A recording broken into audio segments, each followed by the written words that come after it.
দোয়া ইউনুস পড়েও বাঁচতে পারবে না ডক্টর ইউনুস। আপনি খোঁজ নিয়ে দেখেন, আপনার এলাকায় যারা সুদ খেত শেষ বয়সে আল্লাহ রাব্বুল আলামিন তাদেরকে একটা না একটা শাস্তি দিয়ে মেরেছে, পরকালের শাস্তি তো আছে। ডক্টর ইউনুসের কীভাবে আল্লাহ রাব্বুল আলামিন শাস্তির ব্যবস্থা করছে শুনেন। তত্ত্বাবধায়ক সরকারের উপদেষ্টা বানিয়ে আল্লাহ রাব্বুল আলামিন ডক্টর ইউনুসের শাস্তির ব্যবস্থা করেছে। কীরকম? ডক্টর মোহাম্মদ ইউনুসের একটা সুখ্যাতি ছিল সারা পৃথিবী জুড়ে।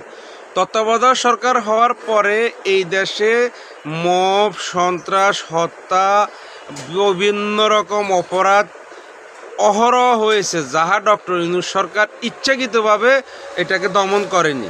সেই সব কিছু কিন্তু বিদেশিরা পর্যবেক্ষণ করেছে। ডক্টর ইউনুস যখন এবার জাতিসংঘে ভাষণ দেওয়ার জন্য গেছে, তখন পৃথিবীর সবাই কিন্তু তাকে এই অন্যায় অপরাধগুলোর জন্য প্রশ্ন করেছে এবং বলেছে যে একটা সময় আপনার অং সান সুচির মতো আপনার নোবেল চলে যেতে পারে, এবং এই অন্যায় অপরাধের কারণে আমরা আপনার দেশের সাথে সকল বাণিজ্যিক চুক্তি এবং সকল সহযোগিতা বন্ধ রেখেছি। ইয়াতে ডক্টর ইউনুসের বাণিজ্য তো সব গেছে, এবং ডক্টর ইউনুসের ভিতরে কিন্তু রেড বাতি কিটকিট কিটকিট করে। এরপর আসেন দ্বিতীয় ক্ষতি। ইউনুস সরকার ক্ষমতা থেকে যাওয়ার পর ধরুন বিএনপি সরকার আসবে, তো বিএনপি আসার পরে এই যে ডক্টর ইউনুসের যত প্রতিষ্ঠান আছে সব প্রতিষ্ঠান থেকে একটা অংশ নিবে, এতে কোনো সন্দেহ নেই। এটা ইউনুস সাহেবের মনের মধ্যে একটা কষ্ট হয়ে থাকবে।